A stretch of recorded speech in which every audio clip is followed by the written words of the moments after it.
Do your new FID mags do this?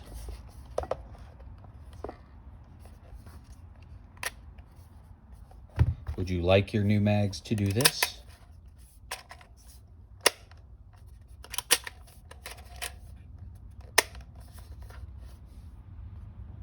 Let's take a look at why the garage door seems so hard to close. This is an FID mag opened. You'll see that the garage door is all the way closed. When the garage door is all the way closed, see if we can zoom in here. This spring, when it's pushed all the way up, actually doesn't have enough.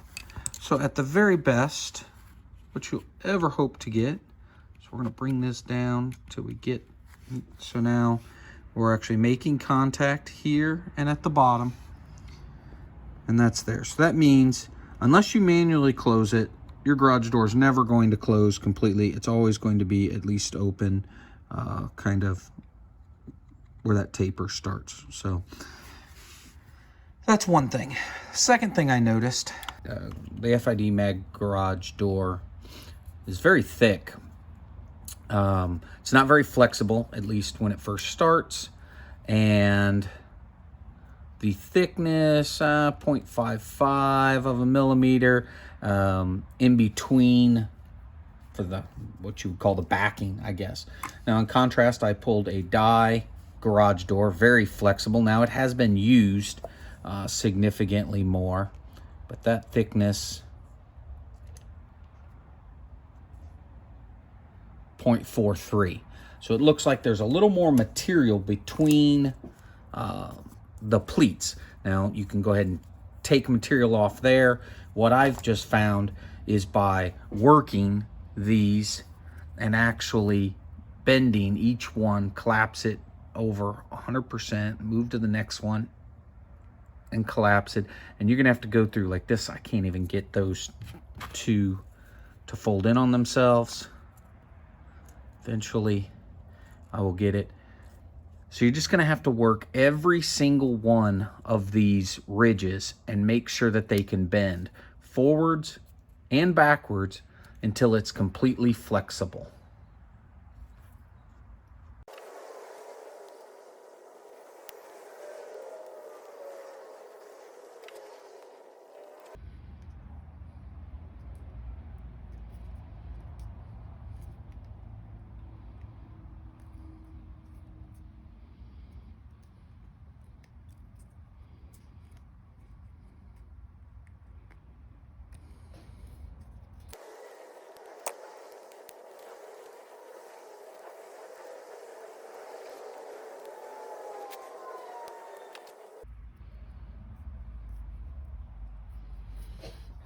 Okay, now that we have our garage door a little more flexible than when we started, what we're gonna do is we're gonna go ahead and reinstall it. Put the spring back in. Put the two halves together. Maybe.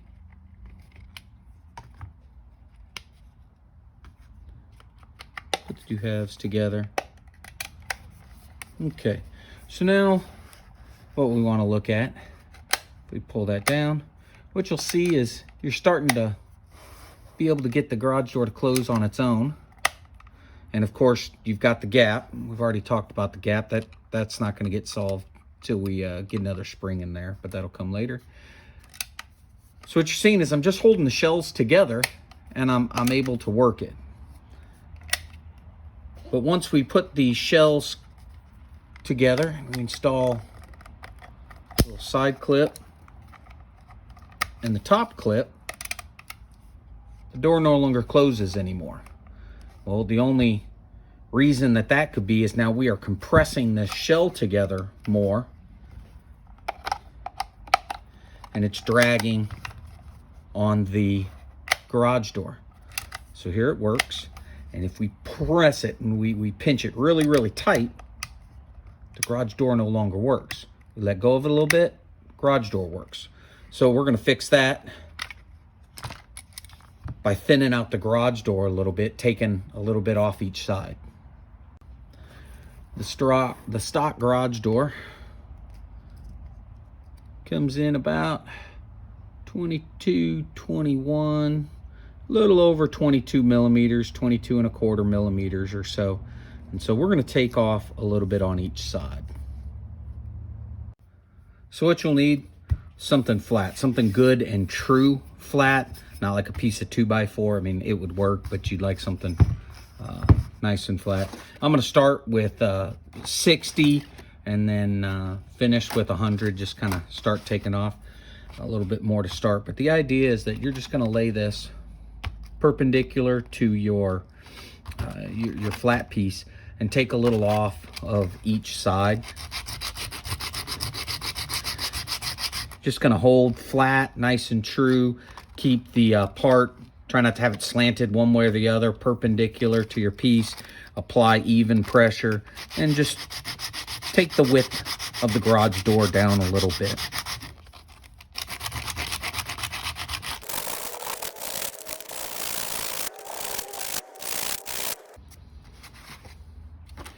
Now I'll move on to a little thinner sandpaper, or finer grit, I should say.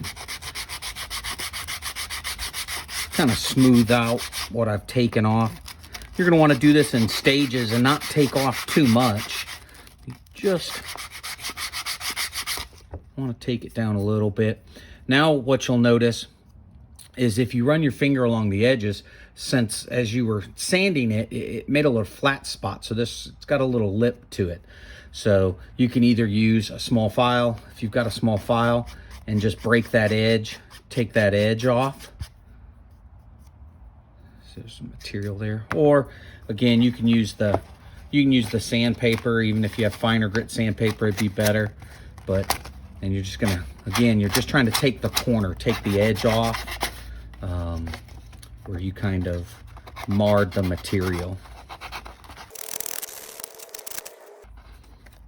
Just feel it. When it feels smooth, you can move on to the other side. The other side, I'll use the file just to show both ways.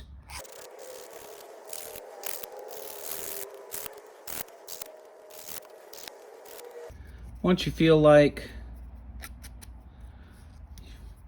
got it smoothed up, we're going to test fit it again.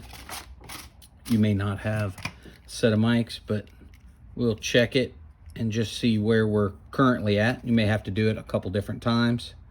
We're down to 21.55, about 21.5.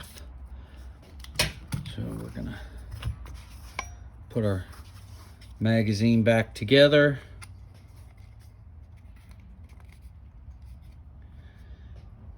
Find the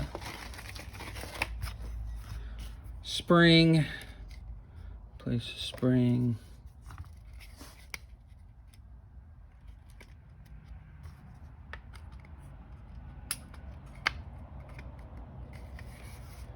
I don't feel like that's going together right.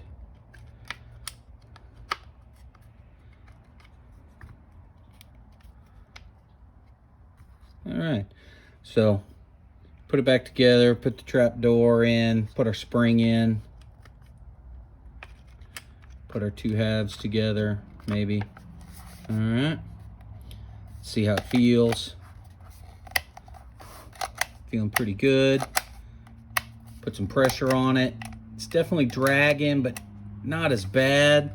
So go ahead and grab the clips.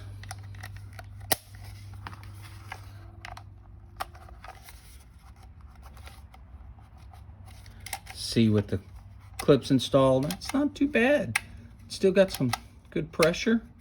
So it's good. And so I'm going to call that one good. I may take off a little bit more later on. We'll see how it acts after we put the new spring in it. We may take a little bit more off the garage door width. Okay, so we've got it back opened up again. Take it out. Let's look at this spring here. So again, we talked about this spring just not quite being long enough. It seems like it's got enough power, it just doesn't quite have the length. Now, to test this, I tried putting it in, used a little piece of macro line and shimmed the spring. And then that springs up, and then put a little piece of macro line in there. That doesn't work too bad. Put it back together and see.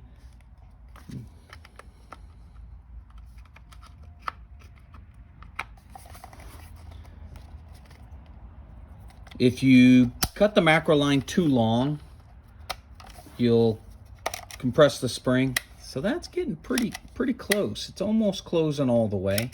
Snapping pretty good. Got a little more spring pressure, but still not going all the way. But for just some sandpaper and not having to buy any parts, that'll get you real close. What I have found is 3 millimeter is about the max you want to go. This one is not cut even, so it's between 4 and the small side's 2.8 and 2.5, and the big side's almost 4.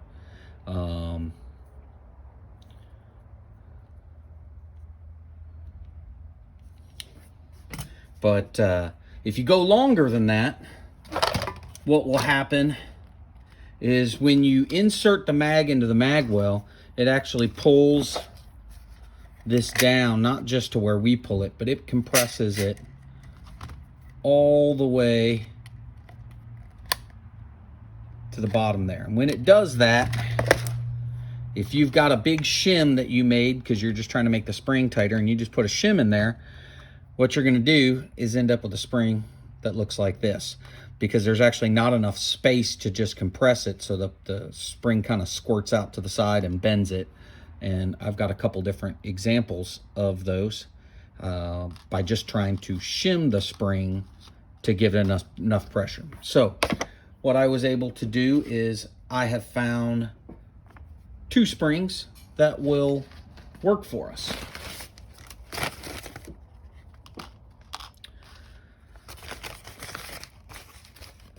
I'll put the information up top, but they are spring items number 150 and 183, and I'll give you all the dimensional information on those. But effectively what you do is you will cut those springs down to that size. So let's get rid of the bent springs. We have our 1 of 2 new donor springs. And then this is what it's going to end up looking like. So we'll compare it to the original spring. We've got original spring length of approximately, unsprung length of approximately 22.5 millimeters or so. And the new spring that you'll want to cut is going to be right about 40. Okay. So what's nice is this spring, you can only get 1 section out of it. Let me put it right next to it here. There's not enough to get 2 springs out of this one. These cost about, I think, 79 cents. These are $1.29, but and we're trying to get 40 out of it. 40 out of it. The spring's 81.5 to start. So this is perfect because you can cut it in half and get 2 donor springs out of it. One thing I will say is it's nice when you cut the spring, you want to be real careful, but you want to pinch the spring back closed a little bit and try to flatten it off so it's not at an angle. So you'll take and bend the tang in a little bit. And that way it's nice and flat, and that'll help just again to keep as your spring sitting, because if you use, let's find one that's open. If you use one that's open, it's going to naturally want to push it in one of the directions. So you want it nice and flat, so as you compress the spring, it collapses on itself completely. The other thing I like about the longer spring, which is the 182, number 182, is it is slightly larger in diameter. So there's the 2 aftermarket springs. This is here's your stock spring. So you can see up on top that they get progressively larger. This is the largest of the three. This is the one you can cut in half and get two.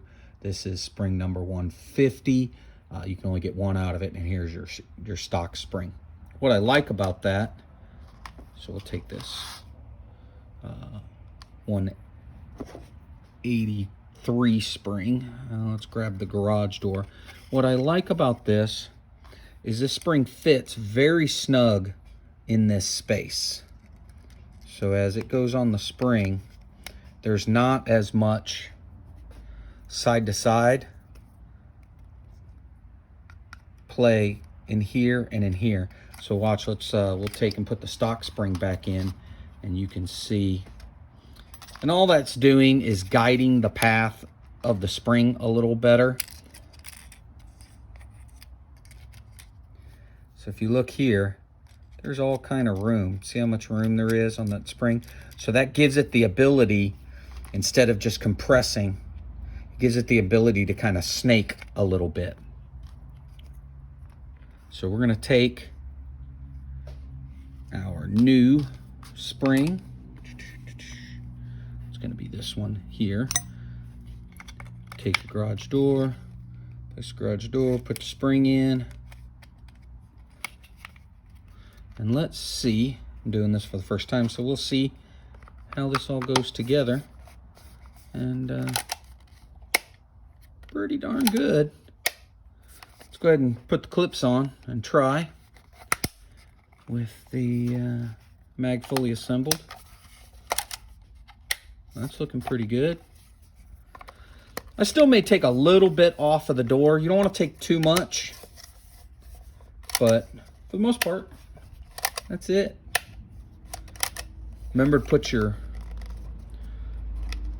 faller in. You'll take the top off with the little nubs towards the angled side. You'll fit all this back in. Spread the mags just a little bit to get the little wings in. Hard to do on camera. Get that put back in, put your top clip on. Door should close. So it still needs a little bit more. And the reason you don't want to, let's take this back apart. The reason you don't want to take too much off of your door. Let's get this out of here. The reason you don't want to take too much off your garage door, the position of the spring is not in the center. In the Dymags, it's directly in the center. So as that spring force drives it drives it straight up. Here, you have the spring and it's somewhat off to the side. So as it pushes, it's going to push this door sideways. So if you thin out too much of it, you're actually just going to bind up the door and the tracks by turning it, and this front corner will start coming out of the tracks. So I'm going to take a hair bit more off of this one and see if I can't get it to close all the way. But for the most part, that's how you fix your garage door.